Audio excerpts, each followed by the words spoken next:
오늘 말씀은 예레미야 33장 1절로 13절의 말씀입니다. 함께 읽습니다. 예레미야가 아직 시위대 뜰에 갇혀 있을 때 여호와의 말씀이 그에게 두 번째로 임하니라. 이르시되 이 일을 행하시는 여호와, 그것을 만들며 성취하시는 여호와, 그의 이름을 여호와라 하는 이가 이와 같이 이르시도다.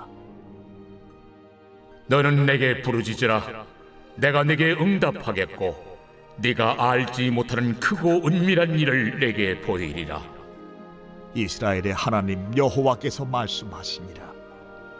무리가 이 성읍의 가옥과 유다 왕궁을 헐어서 갈대아인의 참호와 칼을 대항하여 싸우려 하였으나 내가 나의 노여움과 분함으로 그들을 죽이고 그들의 시체로 이 성을 채우게 하였나니 이는 그들의 모든 악행으로 말미암아 나의 얼굴을 가리어 이 성을 돌아보지 아니하였습니다.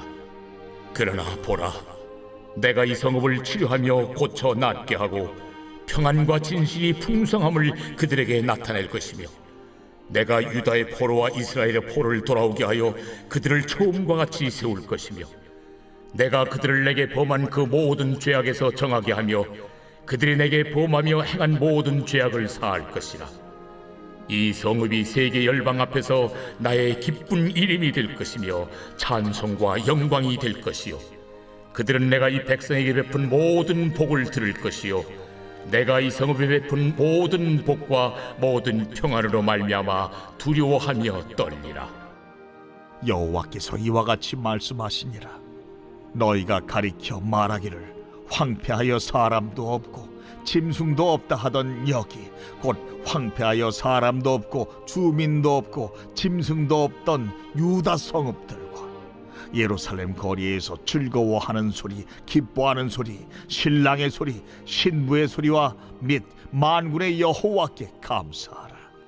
여호와는 선하시니 그 인자하심이 영원하다 하는 소리와 여호와의 성전에 감사제를 드리는 자들의 소리가 다시 들리리니 이는 내가 이 땅의 포로를 돌려보내어 지난 날처럼 되게 할 것임이라. 여호와의 말씀이니라. 만군의 여호와께서 이와 같이 말씀하시니라. 황폐하여 사람도 없고 짐승도 없던 이곳과 그 모든 성읍에 다시 목자가 살 곳이 있으리니 그의 양떼를 눕게 할 것이라. 산지 성읍들과 평지 성읍들과 네겝의 성읍들과 베냐민 땅과 예루살렘 사면과 유다 성읍들에서 양떼가 다시 계수하는 자의 손 아래로 지나리라. 여호와께서 말씀하시니라. 너는 내게 부르짖으라 라는 제목으로 말씀 증거하겠습니다. 오늘 본문은 32장에서 그 맥락이 이어지는 말씀이에요. 예레미야를 둘러싼 환경은 여전히 악했습니다. 예레미야는 시위대 뜰에 갇혀 있었어요. 그때 하나님께서 다시 말씀하시죠. 1절을 봅니다. 예레미야가 아직 시위대 뜰에 갇혀 있을 때에 여호와의 말씀이 그에게 두 번째로 임하니라. 자, 그러면서 우리 가슴을 뛰게 하는 굉장히 중요한 말씀을 하시죠. 2절 3절입니다. 이를 행하시는 여호와, 그것을 만들며 성취하시는 여호와, 그의 이름을 여호와라 하는 이가 이와 같이 이르시도다. 너는 내게 부르짖으라. 내가 내게 응답하겠고 내가 알지 못하는 크고 은밀한 일을 내게 보이리라. 아멘. 여러분, 이 말씀에는 중요한 포인트가 세 가지가 있습니다. 함께 생각해 봅니다. 첫 번째, 하나님의 하나님 되심을 바라보라는 것입니다. 여러분, 하나님은 어떤 분입니까? 다시 2절 보세요. 이를 행하시는 여호와, 그것을 만들며 성취하시는 여호와, 그의 이름을 여호와라 하는 이가 이와 같이 이르시도다. 곧 이를 행하시는 여호와, 성취하시는 하나님이십니다. 그래서 하나님의 크신 능력이 언제 부어집니까? 하나님의 하나님 되심을 우리가 알 때예요. 시편 46편 10절이죠. 이르시기를 너희는 가만히 있어 내가 하나님 됨을 알지어다. 아멘. 또한 이사야 41장 10절입니다. 두려워하지 말라. 내가 너와 함께함이라. 놀라지 말라. 나는 내 하나님이 됨이라. 내가 너를 굳세게 하리라. 참으로 너를 도와주리라. 참으로 나의 의로운 오른손으로 너를 붙들리라. 아멘. 하나님이 하나님 되심을 알 때, 인정하고 신뢰할 때 은혜와 능력이 부어지는 것입니다. 여러분, 예를 들어서 출애굽의 역사 가운데 하나님이 하신 일들을 생각해 보세요. 히브리 노예가 어떻게 최강대국 애굽을 이겨내고 출애굽할 수 있었을까요? 어떻게 그 많은 숫자가 어떤 경제 활동도 없이 광야에서 40년간을 버틸 수 있었을까요? 어떻게 훈련된 군사 조직도 하나 없이 가나안 땅을 정복할 수 있었을까요? 전부 불가능한 일이었습니다. 하지만 결과는 어땠습니까? 하나님이 하셨죠. 하나님의 하나님 되심을 인정하고 경외하고 섬기며 나아갈 때 하나님은 강력하게 일하셨습니다. 그래서 오늘 본문에서도 강조하는 거예요. 그 전능하신 하나님을 다시 기억하라. 하나님의 하나님 되심을 기억하고 마음을 다해 의지하라는 거예요. 여러분, 우리도 그렇습니다. 믿음의 시작이 어디입니까?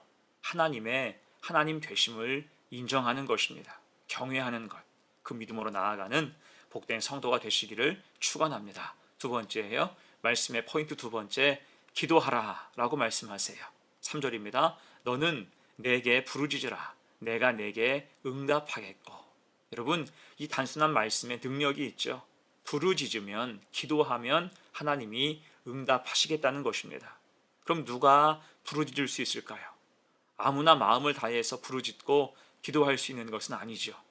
자기의 연약함을 알고 하나님의 높으심을 인정할 때 기도는 진실해지는 것입니다. 능력의 기도가 가능해지는 거예요. 그 사람의 교만, 그 꼿꼿한 자아가 꺾어져야 한다는 것입니다. 문제는 그런 교만하고 꼿꼿한 모습이 현재 유다의 모습이었다는 것입니다. 4절, 5절 보세요. 이스라엘의 하나님 여호와께서 말씀하시니라. 우리가 이 성읍의 가옥과 유다 왕궁을 헐어서 갈대아인의 참호와 칼을 대항하여 싸우려 하였으나 내가 나의 노여움과 분함으로 그들을 죽이고 그들의 시체로 이 성을 채우게 하였나니 이는 그들의 모든 악행으로 말미암아 나의 얼굴을 가리어 이 성을 돌아보지 아니하였음이라. 아멘. 자, 지금 바벨론의 공격으로 성벽 일부가 무너졌어요. 그러자 유다 당국은 성읍의 가옥을 헐고 왕궁 일부를 헐어서 그 돌을 가지고 성벽을 쌓고 무기로 삼았다는 것입니다. 끝까지 투쟁하겠다, 의지를 불태우는 거예요. 하지만 그 의지는 가상하나 문제는 그들이 하나님의 뜻을 전혀 깨닫지 못하고 있다는 것입니다. 거짓 선지자들의 선동과 애굽을 의지하는 세력들이 결탁해서 여전히 헛된 소망을 붙들고 있었어요. 하지만 여러분, 이것은 자기 파멸적인 행동에 지나지 않았습니다. 당장 성읍의 가옥과 왕궁을 헐어서 성벽을 쌓고 방비한다 해도 문제가 무엇입니까? 그 방비는 임시적이라는 거예요. 견고할 수 없습니다. 그리고 또 다른 곳이 무너지게 되어 있어요. 그러면 또 집을 얼어서 보수할 것입니까? 언제까지 그렇게 할 수 있습니까? 이것은 마치 아랫돌을 빼서 윗돌을 괴는 것과 같은 짓이에요. 감당 못하는 순간이 온다는 것입니다. 그래서 가장 우선적으로 필요한 것이 무엇입니까? 너는 내게 부르짖으라. 하나님 말씀을 기억해야 돼요. 하나님을 찾아야 됩니다. 하나님 방법을 따라야 한다는 것입니다. 특히 이 3절에는 기도의 장소에 대한 언급이 없지요. 하나님은 성전에서 기도하라고 하지 않으셨어요? 어떤 기도처에서 엎드리라고 말씀하지 않으셨습니다. 다만 너는 내게 부르짖으라. 내가 너에게 응답하겠다고 말씀하세요. 언제 어디서든지 부르짖으라고 하시는 것입니다. 예레미야가 그 증거죠. 지금 예레미야는 시위대 뜰 안에 갇혀서 고난 중에 부르짖었습니다. 그때 하나님은 듣고 응답해 주시죠.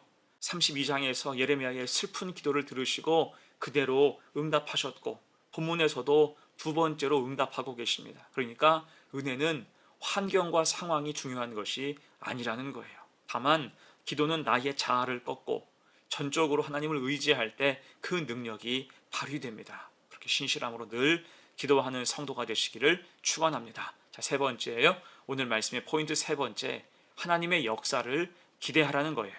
다시 3절 말씀 봅니다. 너는 내게 부르짖으라. 내가 내게 응답하겠고 내가 알지 못하는 크고 은밀한 일을 내게 보이리라. 아멘.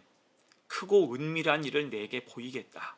곧 우리는 전혀 알지 못했던, 전혀 기대할 수 없는 그런 놀라운 일을 우리에게 행하시겠다, 그런 뜻입니다. 그런 면에서 오늘 6절 이하는 하나님이 소망을 주시는 말씀이죠. 6절로 8절의 말씀 봅니다. 그러나 보라, 내가 이 성읍을 치료하며 고쳐 낫게 하고 평안과 진실이 풍성함을 그들에게 나타낼 것이며, 내가 유다의 포로와 이스라엘의 포로를 돌아오게 하여 그들을 처음과 같이 세울 것이며, 내가 그들을 내게 범한 그 모든 죄악에서 정하게 하며 그들이 내게 범하며 행한 모든 죄악을 사할 것이라. 아멘.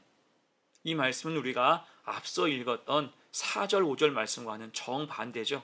아니, 다 읽지 않았을 뿐 6절 이하 모든 말씀이 전부 심판의 반대 상황, 심판이 지난 후 회복하는 유다에 대해서 말씀하고 있어요. 자, 그때 그 분기점, 변곡점이 되는 단어가 무엇입니까? 6절 처음이에요. 그러나 보라. 여러분, 이게 무엇을 보라는 것입니까? 심판과 재앙이 가득해요. 우리로는 소망이 없다는 것입니다. 다만 그러나 보라. 곧 소망 대신 하나님을 보라는 거예요.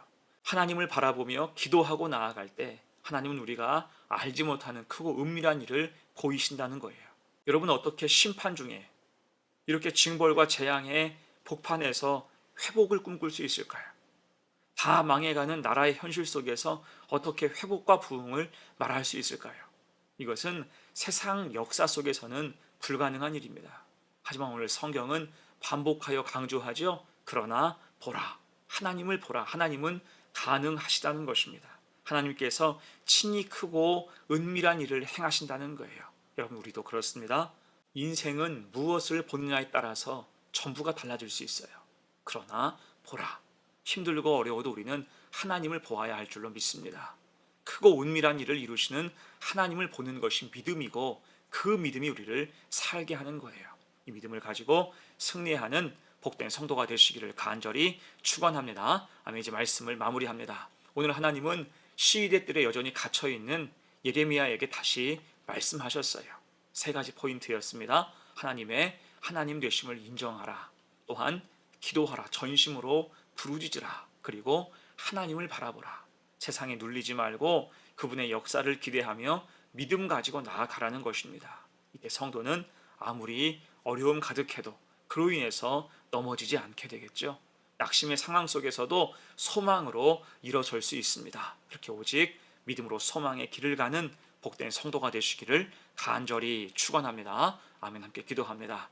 은혜로우신 주님, 오늘 예레미야에게 위로를 넘어 버티고 이길 힘과 능력을 주시는 장면을 보았습니다. 우리도 간혹 세상에 눌릴 때가 있지만 오늘 주신 말씀을 기억하며 믿음으로 이겨나가는 성도가 되게 하옵소서. 하나님의 하나님 되심을 인정하며 전심으로 부르짖어 기도하게 하옵소서. 그리고 하나님을 바라보게 하시고 소망 중에 이루시는 하나님을 확신하며 살게 하옵소서. 감사드리며 예수님의 이름으로 기도하옵나이다. 아멘.